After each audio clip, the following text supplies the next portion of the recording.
Hello and welcome back to Digital Assets Daily. Good morning, good afternoon, or good evening, wherever you are in your corner of the world. I want to get into a few of the recent headlines as I think they're important in regards to our investments in digital assets. Mortgage payments suspended across Italy amid the CV. And there is a video, but when I played it, he mentioned CV multiple times, and it was just not available for me to use. So let's get into the article. The homeowners across Italy will get a grace period on their mortgage payments as the country is on lockdown due to the CV. The country expanded its quarantine to include the entire nation of 60 million people until next month, the Prime Minister announced on Monday. And then we have Italy's banks to use blockchain to boost settlements and improve transparency. Since we're in Italy, I wanted to share a few articles that I thought were important from there.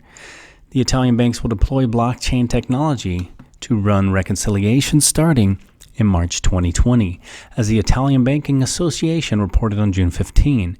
The Italian Banking Association ABI has announced that Italy's banks will integrate distributed ledger technology, DLT, into internal processes to boost settlements. The deployment of blockchain is also set to improve transparency in transactions between banks and efficiency of communication between counterparties. The initiative comes as part of a program managed by ABI Lab dubbed Spunta Project, a blockchain interbank solution based on Blockchain Consortium R3's open-sourced distributed ledger platform. The ABI began testing Spunta in February. At the time, Spunta was undergoing testing by 18 banks that together represented 78% of the Italian banking sector by number of employees. ABI's blockchain-powered interbank system successfully passed the initial phase of testing last October. With the participation of 14 local banks, the application of blockchain was also expected to assist in specific aspects of banking operations that usually involve a number of complex discrepancies, such as storing data on multiple nodes shared by the banks with the implementation of smart contracts. In February of this year, the Italian House of Representatives approved a bill defining DLT and blockchain, as well as the technical criteria that smart contracts will have to comply with in order to have legal validity. In May, Prince Lorenzo de' Medici, the president of the eponymous Medici Bank, said he had been motivated by advancements in blockchain technology to start the new venture, which aims to create seamless digital customer experiences and expand financial opportunity across global markets. So you can see there's a lot going on in Italy right now, as it's stated, followed closely behind China with everything that's happening, with getting into the digital assets and with getting into the CV that's happening all around. Many people actually think the first article is happening because of the second article. A lot of people are thinking that this is a distraction for the financial reset. Feel free to leave your opinion below. Do you think that the CV that is going on globally is part of the global distraction for them to be able to reset the system? Because many of these countries are going to be shut down for 1 to 2 weeks, if not longer, and that's why they're actually eliminating their mortgages and other debt, putting it on a freeze at this time, so that they're not having to worry about the financial stress to go along with all of the mandatory, ban for actually going to work for the end quote CV. So let's move on to the next thing. Is Canada funds 2 blockchain companies that want to trace steel. I wanted to get into this a little bit because it's just more of the adoption. For all of you new people who are wondering, you've probably heard cryptocurrencies, digital assets, they're a scam. It's a fad thing. It's not going to be here forever, but just want to let you know, yes, it will be here. It's global, and it's taking over the world, and it's making it more efficient, more faster, the same way that going from the USPS, as they call it and label it, snail mail, transformed to the email. And there's a great video, if you haven't seen it, pull it up on the YouTube, of Bill Gates when they first came out with email and interviews. And it's pretty much the same thing. You can imagine changing the internet and email to digital assets and the financial currencies and the financial systems. But anyway, back into the article.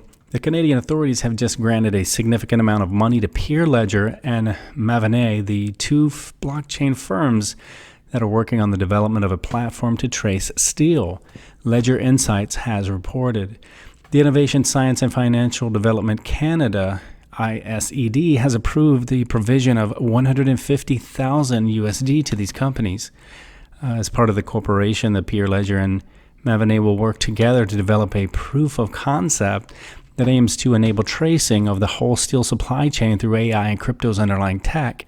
And it's no surprise that the Canadian authorities have decided to invest in the project if we take into consideration the fact that, according to Statista, Canada produced more than 13.4 million metric tons of steel in 2018. Thus, the new blockchain platform would allow for real-time tracing of this metal. And according to the study carried out by ISED, the use of the platform can have a positive impact on the environment, since it will increase the efficiency of the entire manufacturing process of this metal. And as you can see, underlying, these are all going on to the ledger. So that's another reason I wanted to share that with you. I feel it's it's very important for us as investors, especially into the XRP. The U.S. Cryptocurrency Act of 2020, introduced by Congressman Paul Gosar. We'll get into this article a little bit here. Sources say that the bill has been under works for a bit, but a December version was reportedly leaked. And yes, we did discuss this back then, as we did see the leak and shared that ASAP. But again, going back to the headline, the Cryptocurrency Act of 2020, it is what it is. It says what it says, and that's what we're all looking and waiting for. As we've heard Brad say every time he speaks, regulation, regulation, and regulation. And I believe if you saw his first interview of 2020, I would be interested to know how many times he said it in that interview. He did say it a handful of times, though. Back into the article, the U.S. Cryptocurrency Act of 2020 has been introduced at the Congress. Sources say that Rep. Paul Gosar has presented the act alone. Co-sponsors usually do this together. As per the act, digital assets are one of three kinds: crypto commodity, a crypto security, and cryptocurrencies. The U.S., CFTC, and SEC, and the Treasury's FinCEN are the three agencies that will regulate them.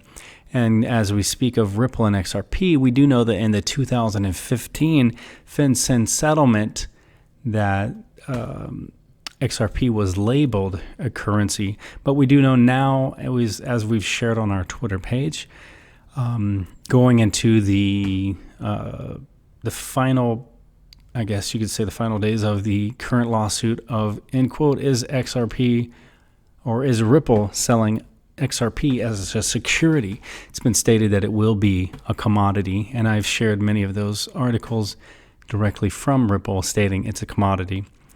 And I mean, to me, that makes more sense, because if it is the bridge asset for all currencies, it would only make sense to me that XRP is labeled a crypto commodity. So I guess we'll see where it goes from there. But again, my mind is, if you're transferring all value and all currencies, I don't think they really care if it's currency. It's probably more fitting of a commodity.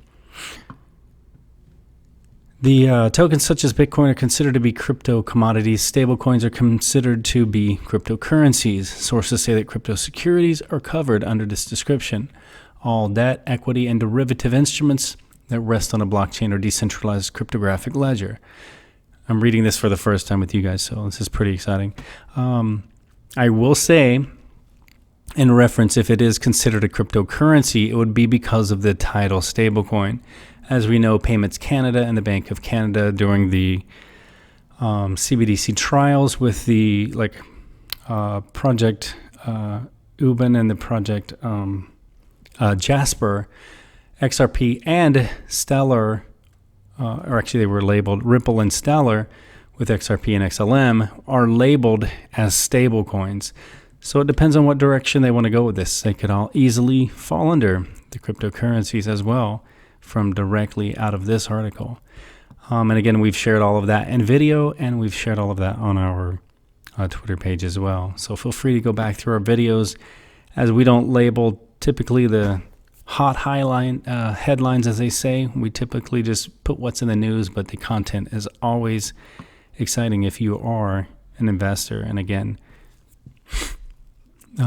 this means that if the token functions according to Howey's test, it's a security. And there is a Howey test, and it is literally, if you're new to the space, to test to see if it is a security. So when you see the Howey's test, it's directly connected to securities. The new act basically covers fungible tokens. Non-fungible tokens are, however, left out.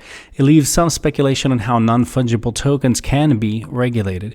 The U.S. Cryptocurrency Act was under work for a while, and yes, it was, and we were very anxiously and as patient as we could waiting for them to release it.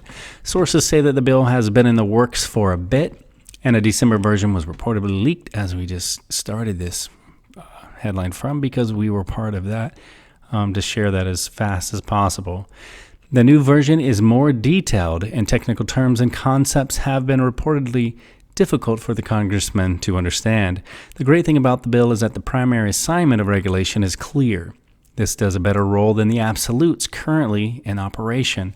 It has implications for the crypto space, and a lot of changes will occur regulatorily wise. Some agencies will be legally empowered to fulfill their constitutional functions too, and sources also say the congressman reportedly worked with the industry insiders. Ben Goldie, who is the communications director for the congressman, said, "Since this is such a niche issue, we worked with stakeholders and outside groups and experts to get a good sense of the kind of clarity that the industry needed. We chose to gather stakeholder support before working toward co-sponsors. And one of those stakeholders is Bitcoin investor Eric Finman. Sources say that Finman had worked rather hard to get the legislation to this point, and he also reportedly said that there are many drafts ahead, he said. The bill that leaked, we were experimenting with a couple of things, and that was our second draft. We're 32 versions away from that. And I don't even doubt that it probably literally are 32 versions away. Though there is a long journey ahead for the act, this act seems to be the most promising so far. Although it has its drawbacks, this act could be the one that unites all acts, and financial privacy is one of those concerns. Related acts got slowed. Other pieces of legislation that had earlier been drafted but lost their momentum, the Token Taxonomy Act by Representative Warren Davidson is one such example. The crypto space in the U.S. had been topsy-turvy recently, and the introduction of the act will change a lot of things for the community. How this will occur is still unclear, and we would have to wait for 32 drafts later to find out. And hopefully he doesn't mean literal. Hopefully he's just joking on the side of the government's taking so long to get things passed. We'll see, and hopefully, obviously the Token Taxonomy Act didn't happen. We waited a while for that, and that was kind of disappointing that it did not happen before 2020. We were kind of expecting by end of year 2019 for that to have taken place, but as we shared here, we were really excited with the current U.S. Cryptocurrency Act of 2020. As we know, that'll be the guideline pretty much for our global regulations, as people tend to follow the rules and guidelines that we set here. They don't wait for them, but once they are enacted, they typically follow them. So we'll see where this goes. I know everyone continues to say confidently that 2020 is the year. And currently, the XRP is at 21 cents, and we will see where it goes from there. It's not projected to go too much lower. I know a lot of people are looking for 16, and as a contrarian investor, that would be just as exciting as $16 because you could actually load up on a little bit more. All right, guys, I'm going to finish this off with a final thought. And if you are a contrarian investor, you are here today as an investor in digital assets. You know, between this year and next year, things are going to change drastically and dramatically for you in a very, very exciting way. So I'm going to leave you with this final thought. You are one decision away from a completely different life. Again, guys, this is not financial advice. It is for entertainment purposes only. Much love to all of you, and we'll catch you in the next one.